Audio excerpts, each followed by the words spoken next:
Chers auditeurs, auditrices, que la paix de Dieu soit avec vous tous, que nous saluons tout le monde qui a écouté sur la plateforme, non?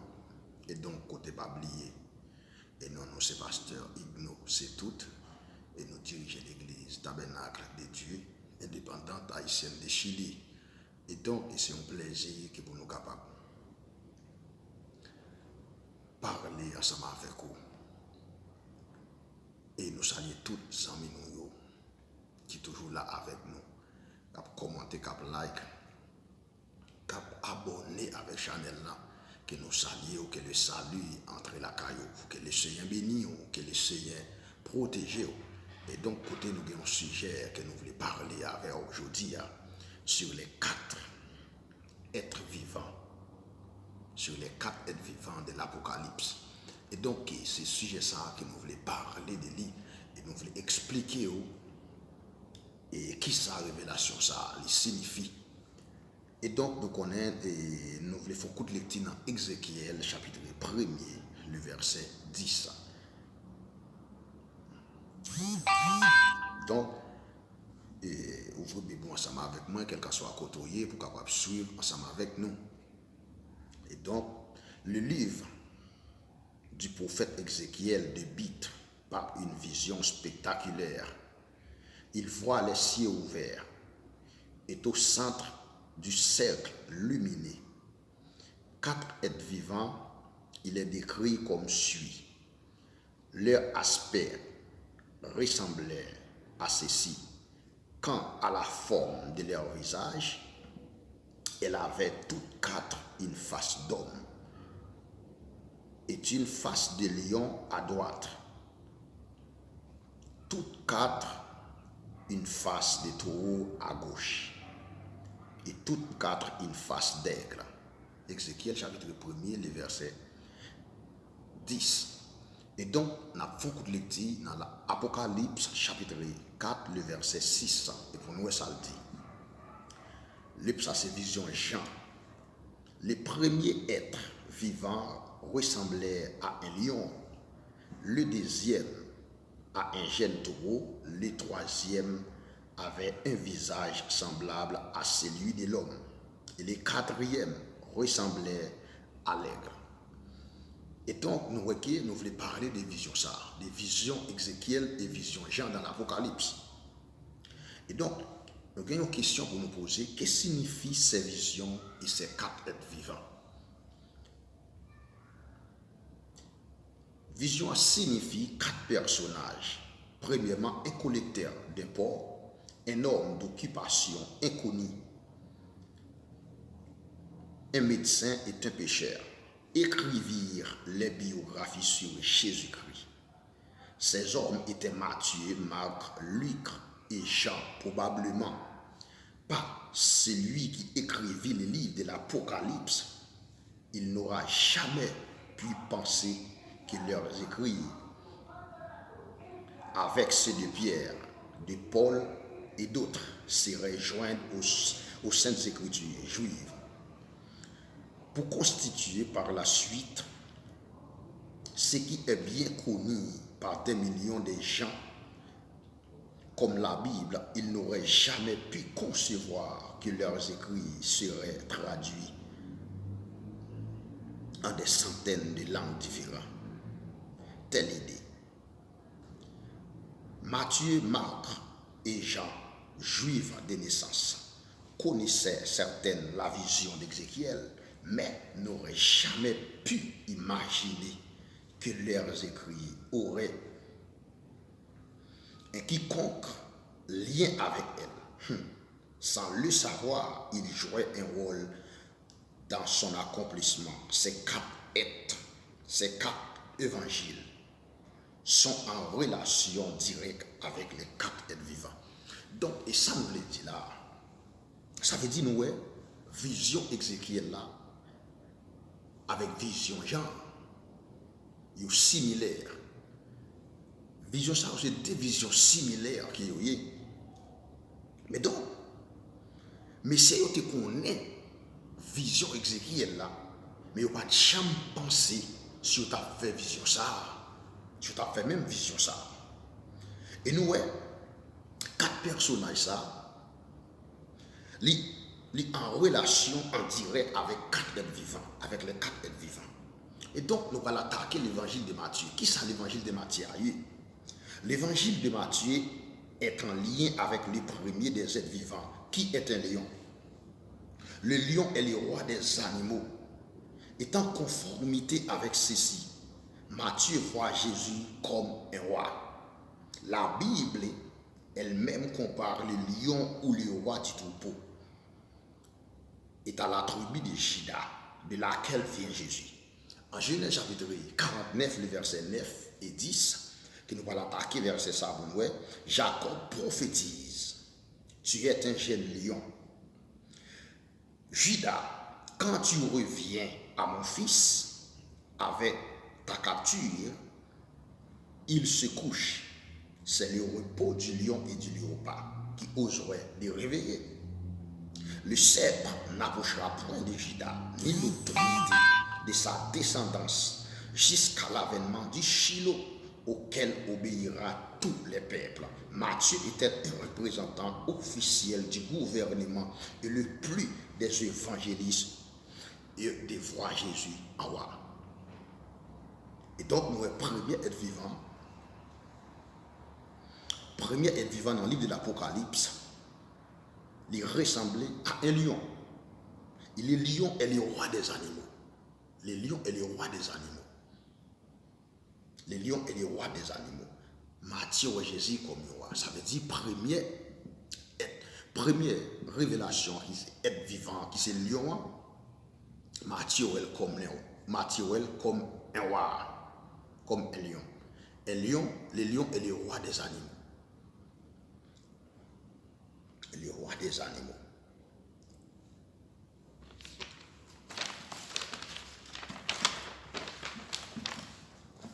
Matthieu commence son évangile. Nous allons parler comment Jésus lui parlait dans l'évangile Matthieu comme un roi.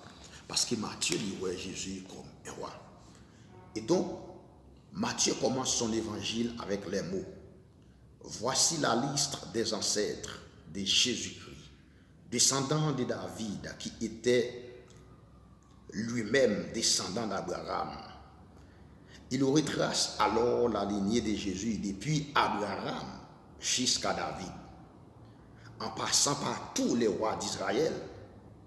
Qu'est-ce qui pouvait être plus opportune pour celui qui était destiné à s'asseoir sur le trône de David? Ça sont questions.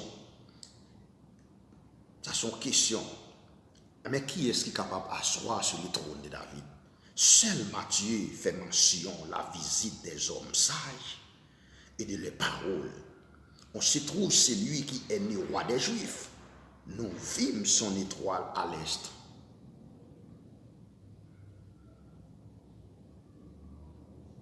Nous sommes venus l'adorer.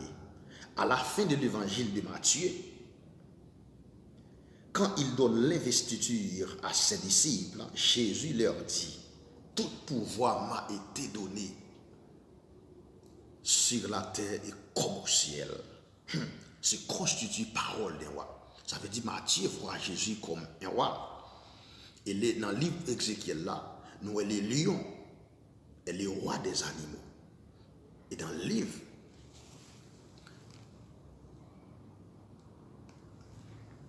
Jean,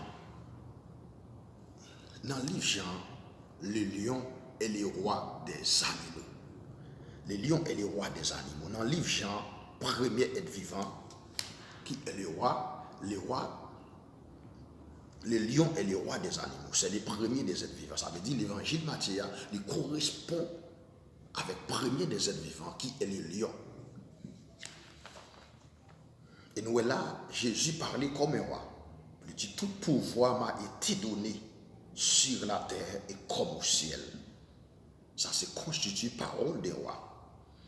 Et donc nous allons attaquer l'évangile de Matthieu, l'évangile de Marc là. L'évangile de Marc là qui correspond à deuxième être vivant. Qui c'est le bœuf? Qui ça bœuf là? L'évangile de Marc correspond au second être vivant. Le bœuf, qui est un animal domestique, en corrélation avec cette partie de la vision, il voit Jésus comme un serviteur. Exactement tout l'opposé d'un roi. Les serviteurs sont des gens non célèbres. Cette allusion est tout à fait en lien avec le fait que Marc était un homme dont l'occupation était inconnue. Ces mots d'ouverture sont simples. Le commencement de l'évangile de Jésus-Christ, le mot suivant, les fils de Dieu. L'évangile de Marc, nous avons deuxième être vivant qui se bœuf là, les domestiques, les correspondants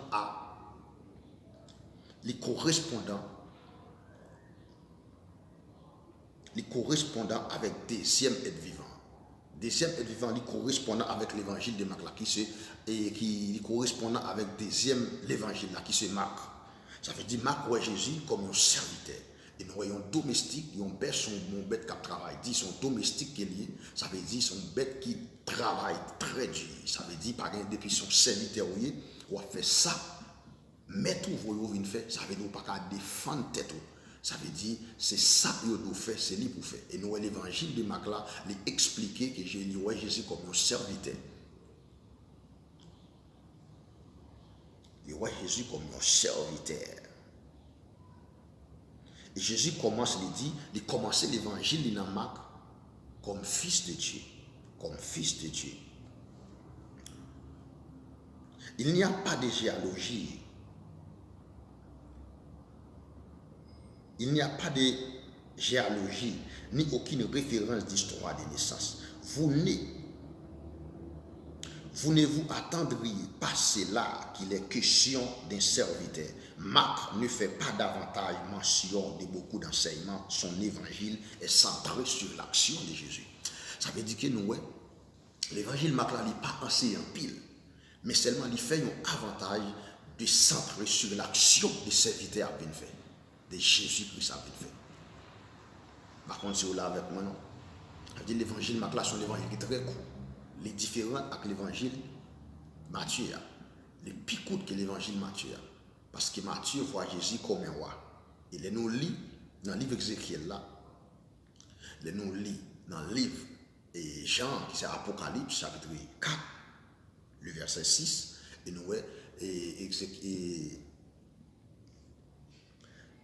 nous dans le livre et Jean voit Jésus. Matthieu voit Jésus comme un roi.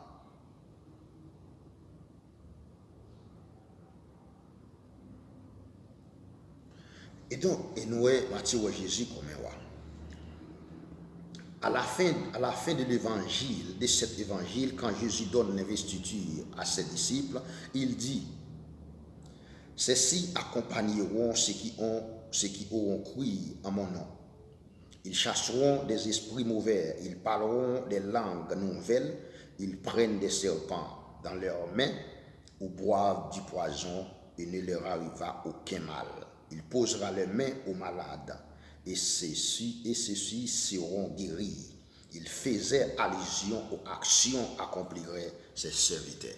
Ça veut dire nous, ok? Ça c'est action. Le livre Macla explique action que serviteur a bien fait. C'est ça que fait le livre Macla, ouais Jésus-Christ et nous dans le deuxième être vivant qui est en relation avec deuxième l'évangile là qui se marque. Et donc une question que nous allons poser: comment pouvez-vous être à la fois roi et serviteur? Il n'y a pas de rôle plus contradictoire dans la plupart des pays de nos jours. Les monarchies non seulement continuellement et les rois ou les reines n'ont aucune vraie puissance.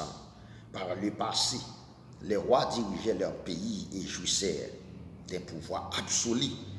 Il était plus près du rôle moderne des présidents et des premiers ministres, mais encore plus proche de celui des dictateurs. Les premiers chapitres de Samuel décrivent les sacs de Saïl, le premier roi d'Israël.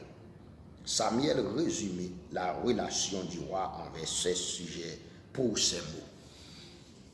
Et donc, question nous poser, comment nous voyons Jésus les capables roi et serviteur? Nous voyons que dans le livre Matthieu, Jésus-Christ a agi comme un roi. Il dit, tout pouvoir m'a été donné dans le ciel et sur la terre. Et nous voyons dans le livre Marc là, il vécu comme un serviteur. Il vécu comme un serviteur. Il vient avec l'évangile comme fils de Dieu, comme petit bon Dieu. Comme petit bon Dieu. Et donc, nous allons attaquer comme petit bon Dieu. Deviens vous-même ses esclaves. Un roi de l'Antiquité pouvait ordonner l'exécution immédiate de quiconque lui déplaisait. Et ceci arriva fréquemment de notre côté. Un serviteur était quelqu'un qui n'a aucun droit d'aucune sorte. Il devait obéir à tous les désirs de son maître. Ça veut dire un serviteur, il n'a aucune puissance pour le faire en rien selon lui-même. Ça veut dire tout ça, il doit obéir avec des voix papales. C'est ça que fait nous, le livre Marc là, il explique nous qu'il est Jésus comme un serviteur. Et le livre Marc là, il correspond avec deuxième être vivant dans le livre de l'Apocalypse, qui c'est le bœuf. Le bœuf, c'est un domestique. Seulement Jésus doit obéir avec tout sa papale, dit le fait. Dans le livre Marc là, Jésus remplit parfaitement ses deux rôles de roi et de serviteur. Il s'exprima et agit comme un roi. Ouais, là, Jésus lui-même parfaitement qu'il remplit tous les rôles ça. Donc il agit comme un roi dans le livre de Matthieu. Tout pouvoir m'a été donné sur la terre et comme au ciel. Il parla et vécut aussi comme un serviteur, car je suis venu des cieux, non pour faire ma volonté, mais celle de celui qui m'a envoyé. Selon Jean chapitre 6, le verset 38. Il obéit constamment à chaque demande de son Père. Ça veut dire là, nous, Jésus-Christ vécu comme un serviteur dans le deuxième livre, dans le deuxième évangile là, l'évangile Marc là. Parce qu'il dit, il est venu, il est sorti dans le ciel là. Il n'est pas venu pour le faire volonté pâle, mais il est là pour le faire volonté papale. C'est ça que fait même Jean tout. Soit observer Christ, on doit obéir avec toute ça Jésus-Christ Dieu pour faire. On doit obéir avec toute demande de son Père. On doit obéir avec toute ça Jésus-Christ Dieu pour faire. Parce que si Jésus-Christ lui-même qui est Dieu, oui, là, il vécu comme un serviteur. Parce que Matthieu, livre Matthieu, comme un roi. Là, il parlait comme un roi. Tout pouvoir m'a été donné dans le ciel et sur la terre. Et nous, là, il vient jouer un rôle serviteur avec deuxième être vivant, qui c'est le bœuf, qui c'est domestique. Il dit, s'il est venu sortir dans le ciel, là, c'est pas, il ne va pas faire salver, mais il vient faire ça, va le dire pour le faire. Ça fait me sentir un chrétien, quand on marche à Jésus-Christ, on doit faire ça, Christ dit, on fait. Ce n'est pas ça, on veut ou pas le faire. On va faire ça, mon Dieu dit. Et donc, on a entré dans le livre là, qui correspond à troisième être vivant.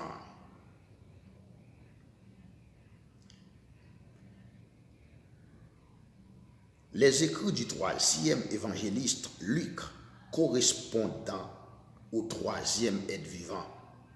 Il voit Jésus comme un homme. Luc était un médecin ayant souci des gens. Est-il normal qu'il puisse visionner Jésus dans ce sens-là? Ça veut dire livre là, il voit Jésus comme un homme. Ça veut dire livre là, il plus visionner Jésus. Il plus visionner Jésus dans ce sens-là. Seul Luc nous relate tous les détails humains de la naissance de Jésus. Il parle de la visite de l'ange Gabriel à Marie et de sa conception. Seul Luc mentionne l'auberge de Bethléem et l'étable où Jésus dormit pour la première fois. Tout comme Matthieu, Luc donne la généalogie de Jésus, mais pas de même manière. Matthieu commence avec Abraham et redescend avec David. Luc commence avec Marie et remonte jusqu'à Abraham. Ça veut dire, livre Matthieu, il parlait de la généalogie de Jésus. Mais Luc là, il parlait de généalogie de Jésus. Mais il n'a pas parlé le même genre. Comment il a parlé? Et nous, Matthieu lui-même, mais comment il parle de la généalogie de Jésus? Matthieu commence avec Abraham et redescend à David. Vous voyez? Alors Matthieu commence avec Abraham et puis il descend dans David. Mais il commence avec Marie et puis il remonte avec Adam. Ça veut dire, il n'y a pas baillé tous les débats de généalogie de Jésus, mais il n'y a pas baillé les mêmes gens.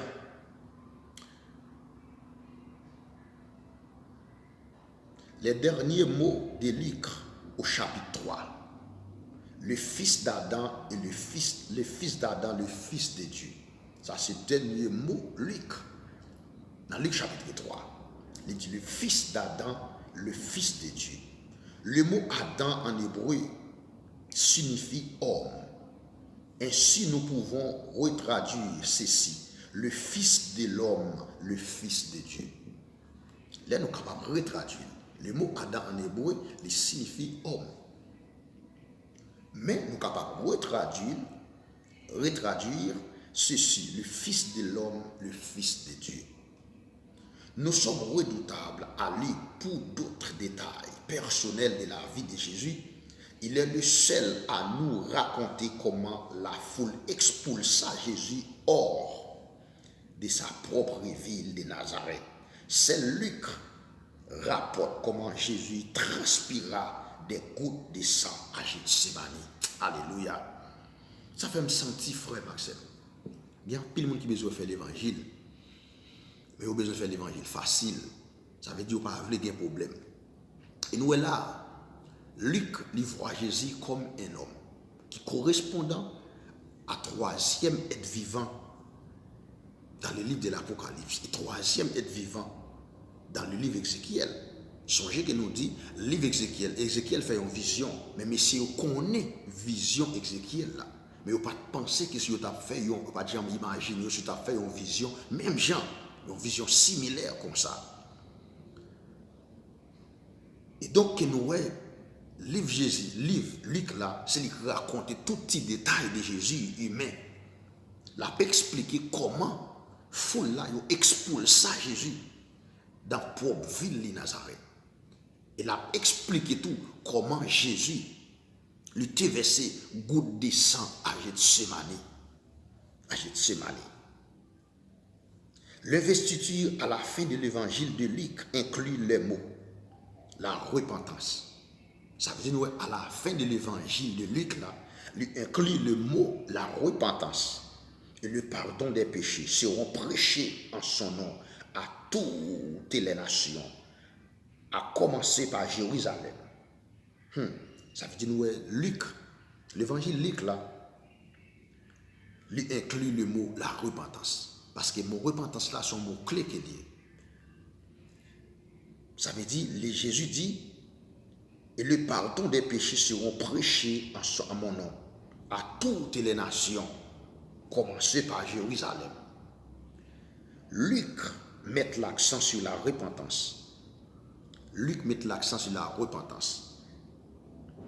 La réponse humaine à l'évangile et sur sa récompense, le pardon. Ça veut dire Luc il mettait accent sur la repentance. Ça veut dire l'évangile Luc là, les correspondant avec troisième être vivant. Parce que Luc voit Jésus comme un homme. Et c'est ce livre là qui baille tout détail humain de Jésus. Et nous, l'évangile et Marc là, sont l'évangile qui est très court. Il est centré sur l'action qui accompagnerait ce serviteur. Et là, il vécut comme un roi, il vécut comme un serviteur. Ça veut dire là, Jésus jouait tous les trois rôles. Vous voyez, comment on monte à la fois les rois, les serviteurs et les hommes. Trois. Et nous allons attaquer l'évangile des gens. Qui c'est l'évangile des gens? L'évangile des gens correspond au quatrième être vivant, l'aigle volant. Ça veut dire nous allons voir qui ça l'évangile des gens, il y a un temps. Parce qu'il correspond avec quatrième être vivant, qui c'est l'aigle, mal fini qui volant. Qui ça l'aigle là? L'aigle révèle des cieux. Il représente ainsi Dieu. Jean voit Jésus comme Dieu. Les trois autres visions portent sur les créatures de la terre. Comme nous pouvions nous y attendre, l'évangile de Jean est très centré de ceux de Matthieu, de Marc et de Luc. Ça veut dire que nous voyons l'évangile, Jean, le correspondant à quatrième être vivant, parce que Jean voit Jésus comme Dieu. Et nous voyons dans le livre Ézéchiel là, et dans le livre Apocalypse, quatrième être vivant qui c'est l'aigle. L'aigle là, c'est volant, la volée, la révèle des cieux. Mais Jean voit Jésus comme Dieu. Et nous, malgré l'évangile des gens est différent, est très différent de ce Matthieu, de Marc et de Luc. Matthieu et Luc relatent en commun une histoire de naissance terrestre, des généalogies. Ça veut dire Matthieu et Luc, ils ont relaté l'histoire terrestre de Jésus, l'histoire humaine de Jésus. Mais non, quatrième vision, lui relate lui-même, lui révèle des cieux. Jean ne mentionne pas cela. Dieu n'a pas de telles choses. Au contraire, ça veut dire l'évangile Jean est différent avec l'évangile Monsieur.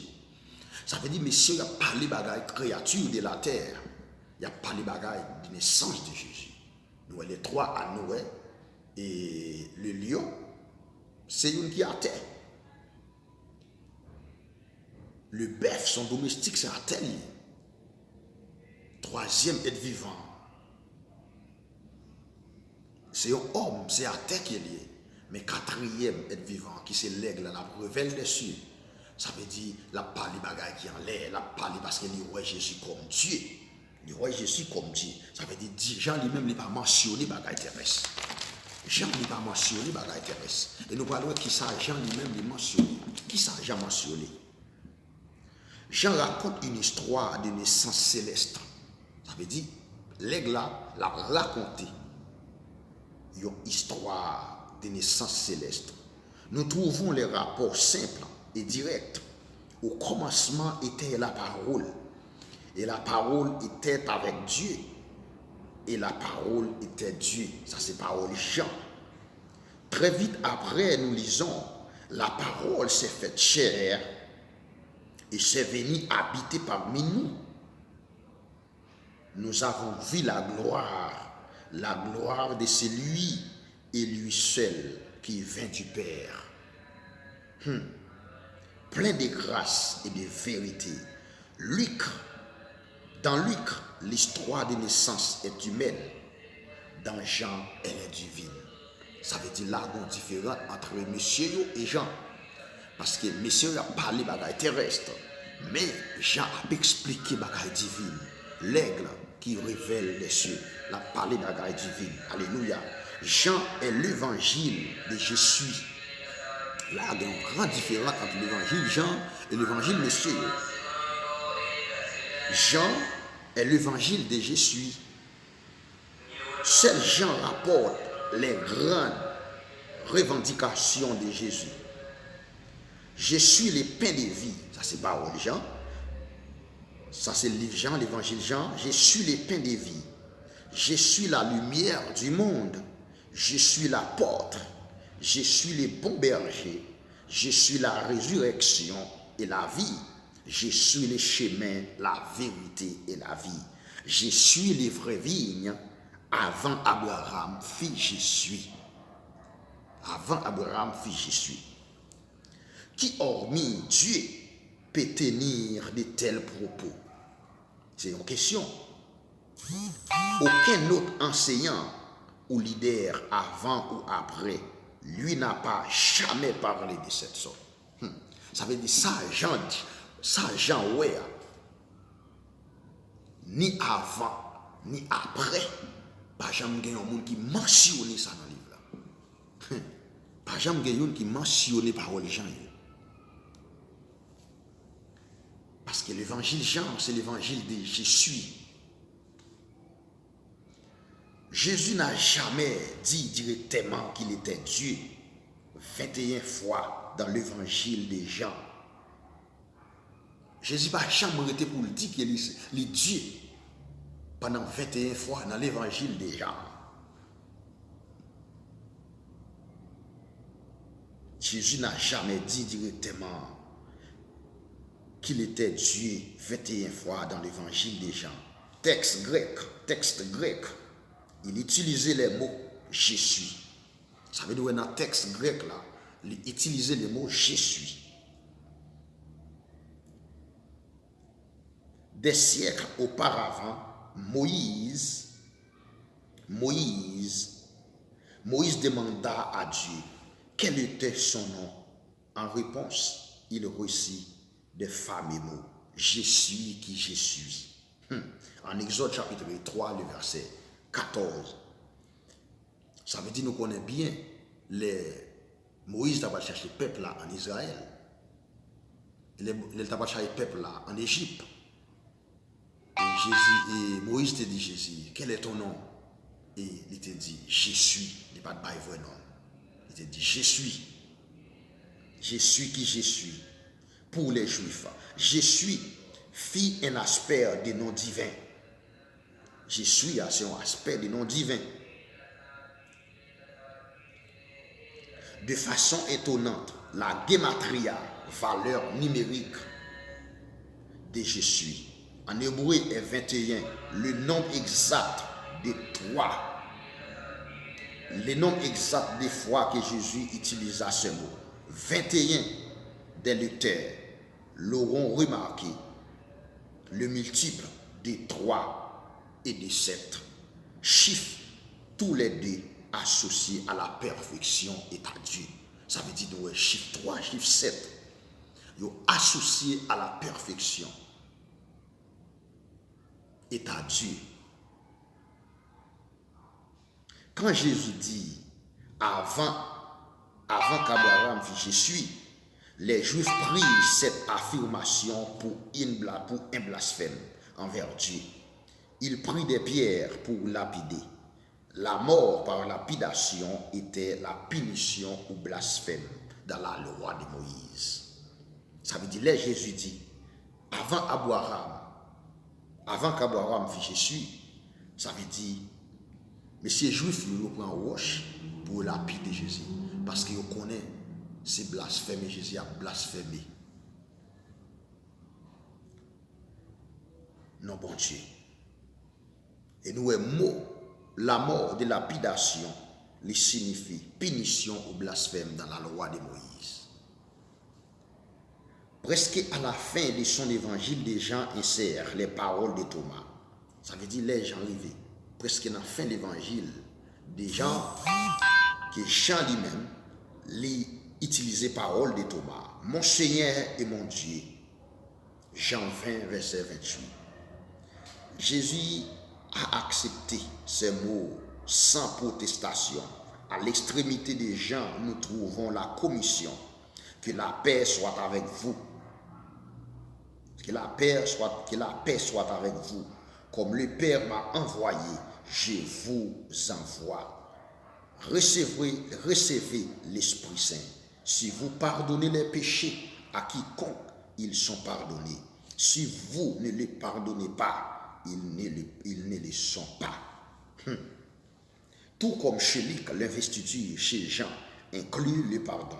Ça veut dire que ni dans Jean, ni dans Luc, ils incluent le pardon.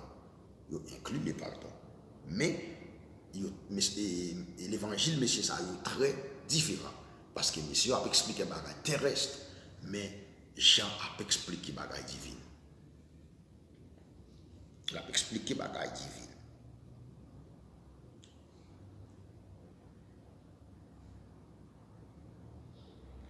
L'investiture chez Jean inclut le pardon. Pardonner les péchés pour les pharisiens et les docteurs de la loi, c'était un blasphème. Qui est celui qui prononce de tels blasphèmes? Ça, son question.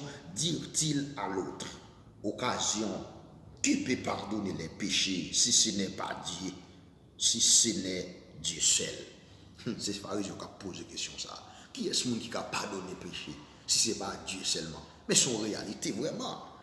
Dans Luc chapitre 5, le verset 21, en un sens, il avait raison. Seul Dieu peut pardonner les péchés. Mais Dieu est venu vivre en homme. Ça veut dire, question que monsieur posée, question vraiment, il y a sens. Mais Dieu lui-même, il vient vivre en homme. Dieu vient vivre en homme. Ce qui contraste roi, mais domestique, homme, mais Dieu. Ça veut dire, ouais, Jésus-Christ lui-même, il remplit tout rôle ça. Les rois, les domestiques, les hommes, mais les Dieu. Comment spécifiant, comment merveilleux, à quelle distance au-delà de l'imagination humaine est-ce que était Jésus? Était le domestique roi, le homme, Dieu. Ça veut dire Jésus lui-même, il remplit parfaitement 4 rôles ça. Les rois. Jésus roi, les serviteurs, les hommes, mais les dieux. Ça veut dire, c'est ça révélation, on veut dire. Révélation Ézéchiel là, avec révélation Jean, c'est 2 révélations similaires. Donc, nous voyons que Matthieu, il voit Jésus comme un roi, il correspond à premier des êtres vivants. L'évangile de Marc là, il voit Jésus comme un serviteur, il correspond avec deuxième être vivant qui c'est le bœuf, c'est un domestique. Ça veut dire Jésus vécu comme un serviteur. Et ce troisième être vivant qui se Luc, il voit Jésus comme un homme. Et quatrième être vivant qui se lègue les correspondants avec l'évangile de Jean. Jean voit Jésus comme Dieu. Et nous souhaitons qu'un là reste toujours avec nous, branchés sur Chanel là, et pour capable joindre. Pour capable joindre une parole pour nous. Parce qu'elle est importante, parce que nous travail bon Dieu n'est pas facile, mais puisque Dieu prête nous secours, que nous croyons, toute bagaille, il va bien la caisse. Merci bon Dieu, nous, de toute la terre. Nous nous remercions, Seigneur, pour grâce, pour faveur. Merci Seigneur d'être que vous êtes avec nous, que nous avons partagé parole au Seigneur Dieu. Nous avons expliqué vision ça dans Apocalypse chapitre 4, le verset 6 et Ézéchiel 1er, le verset 10. Seigneur Dieu, nous connaît, travail pas facile, mais toutefois, vous prêtez nos bras, vous prêtez nos secours, que nous connaît, tout bagaille facile. Et de chaque monde, Seigneur Dieu, qui était avec nous, qui t'a suivi nous, que grâce au jaillit dans la vie, au nom de Jésus. Amen.